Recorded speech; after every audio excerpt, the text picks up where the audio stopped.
So I'm not even going to sugarcoat this. Sansa gets sexually assaulted in this episode by Ramsay. And Theon watches this happen. He is made to watch the act.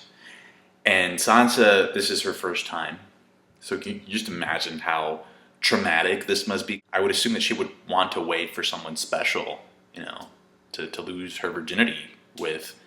And in comes Ramsay, and that sort of ideal is just completely, turned to shit in this one episode. We know that Ramsay is a fucking psycho, and, Theon lost his business because of Ramsay, so.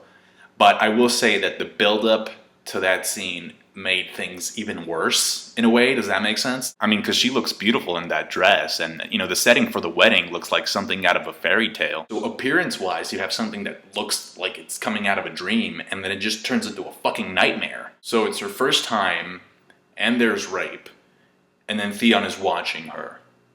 I mean, that's very disturbing. If it's any consolation, and I'm not sure that it is, this scene is not in the books. Sansa does not marry Ramsay in the books. There's a character by the name of Jane Poole, and she's the one she pretends to be Arya Stark and marries Ramsay. Personally, I do not watch, and this should be fucking obvious, but I do not watch Game of Thrones to learn my values, to learn morals. That's not why I watch this show. There's a bunch of other reasons why I watch it. That's not one of them. So if you're turning on the TV or, the internet or whatever you do to watch this show to see what lesson of the day you can get out of it, there's probably something wrong with you if that's the case. That being said, I could have done without this scene. It's a disturbing scene. I mean, fuck, man. Sansa to me has always been like the purest character of the show. And to just have her dignity be stripped away like this is just really disheartening. And when I say pure, I don't just mean it like in the sexual way, although there is that too. I mean it in terms of pure of heart. I mean, in this episode when she was talking back to Miranda and she got her to leave, she was sweating it. She's like, because she's a genuinely nice person. That scene aside, there's a bunch of cool stuff and development that happened in this episode, so let's get to it. We start off with my favorite character, who learns in this episode that in order for her to become no one, she has to be able to create a false identity for herself and make it seem believable. And she's successful at the end because she gets that dying girl to drink the water poison. I love the part when they're playing the face game, and Jagan just pretty much confirms that Arya did not hate the Hound. She gets whipped every time that she says, I hated him. Because that's a fucking lie. And she's like, I wanted him to suffer. And she gets beat again because it's a fucking lie. And then she says, I'm ready to become no one. And she gets whipped because I think Jaqen already knows that she's not ready to become no one because she hid Needle. And Needle is part of Arya Stark's identity. By the way, when that other girl asked Arya, do you think what I just told you is true or not? If that girl is playing the role that I think she is from the books, the fact that she got poisoned and went there for help is actually true. They actually keep the faces of the people who die at the temple there and use them as masks, pretty much.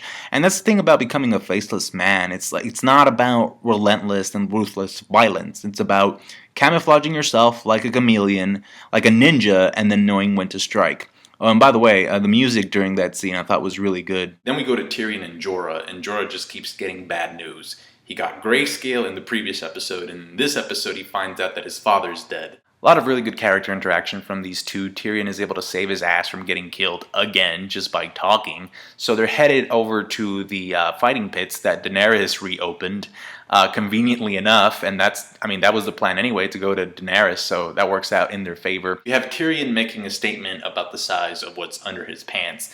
But the part that really stuck with me was when he actually questions Jorah in terms of why is Daenerys fit to rule again? And Jorah says because she has the birthright. And then Tyrion is like, and what else? And Tyrion just fast forwards to the end of the book and he's like, so just pretend that she actually takes the throne and she's like the queen of the Seven Kingdoms. Then what? Because she hasn't spent time in Westeros. She doesn't know Westeros. And if I were Jorah, I would have said, that's why I'm bringing you to her. Except that's not Jorah's plan yet. But I do think that because he has grayscale, he knows his time is limited and he needs to figure something out. And I think Tyrion, the little guy, is growing on him. Speaking of grayscale, Jorah got punched in this episode. So does that mean that the person who punched him gets grayscale too? Or is grayscale like an STD? Probably not. And we go to Dorne, which was surprisingly fucking intense. You not only got like Trystane and Myrcella there, but Jaime and Bronn show up. It's always a pleasure to see those two. And then the Sansa, when I saw Nymeria with that whip, holy sh- I have to say it's actually a breath of fresh air to have like an arranged couple or relationship in which like the two people actually give a shit about each, like they actually care about each other, as opposed to the atrocity that we got in this episode and like what we've gotten in other seasons where it's just arranged and they just fuck because it's like it's part of like this power building scheme. Things don't really turn out well for Myrcella, and I gotta say that even though I really appreciated like the fighting styles of the Sand Snakes, the problem with them is like there's only 3. They're backed up by Ilaria. Ilaria gets cornered in this episode. And then remember, like, Prince Doran, he wants peace. He doesn't want to fuck with the Lannisters. Jaime says, I like to improvise, and Bronn says, that explains why you lost that hand. Do you need some water, Jaime, for that burn? I guess depending on what happens to Myrcella, things can really escalate quickly. Because remember, like Ilaria said, you don't need an army to start a war. I was really glad that they brought Olenna Tyrell back in this episode. But that's because I thought that she was going to be the badass grandma that can just go around farting in anybody's face and they can't say shit about it. In this episode, Cersei mops the floor with these people. If this were a chess match, Cersei just took the queen, pretty much. I mean, she basically throws Loras back into prison. He's gonna get a trial because, she's like, no, you're definitely gay. Like, it's just been proven that you're gay. And then she throws in Marjorie, too. She's like, you get locked up, too. Because the High Sparrow's like, nah, doesn't matter if you're a queen. You can't be going around saying false statements just to protect your bro. I kind of wonder what would have happened if Loras had just told the truth. I mean, I'm pretty sure it still would have sucked for him.